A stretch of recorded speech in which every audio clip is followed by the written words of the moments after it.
নিজেদের পাতা ফাঁদে আটকে চীনা নৌবাহিনীর সাবমেরিন ৫৫ জনের মৃত্যুর আশঙ্কা করা হচ্ছে। বিদেশি নৌহানা ঠেকাতে সমুদ্রের গভীরে পাতা ছিল ফাঁদ, আর সেই ফাঁদেই দুর্ঘটনার কবলে পড়ল চীনের ডুবোজাহাজ।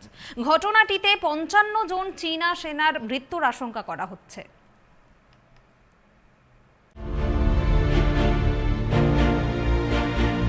বিদেশি নৌহানা ঠেকাতে সমুদ্রের গভীরে পাতা ছিল ফাঁদ, আর সেই ফাঁদেই দুর্ঘটনার কবলে পড়ল চীনের ডুবোজাহাজ।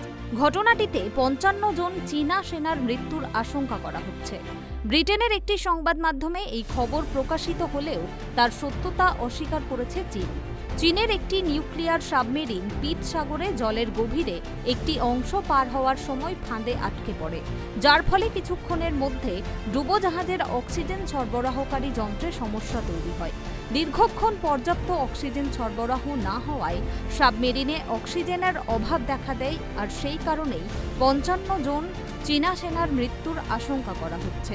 সাবমেরিনে রয়েছেন চীনা নৌবাহিনীর ২২ জন অফিসার, ৭ জন ক্যাডেট, ৯ জন পিটি অফিসার, ১৭ জন নাবিক। পিএলএ নৌবাহিনীর সাবমেরিন ০৯৩-৪১৭-এর ক্যাপ্টেনেরও প্রাণহানির আশঙ্কা করা হয়েছে। সংবাদ সংস্থার খবর অনুযায়ী গত ২১শে আগস্ট পিত সাগরে চেন অ্যান্ড অ্যাঙ্কার নামে একটি ডুবোজাহাজ ফাঁদে পড়ে।